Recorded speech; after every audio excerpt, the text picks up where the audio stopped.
తరలి రాద తనే వసంతం తన దరికి రాని వనాల కోసం తరలి రాద తనే వసంతం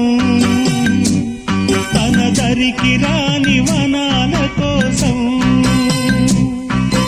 గగనాల దాకా అలసాగకుంటే మేఘాల రాగం ఇలా చేరుకోదా తరలి రాద తనే వసంతం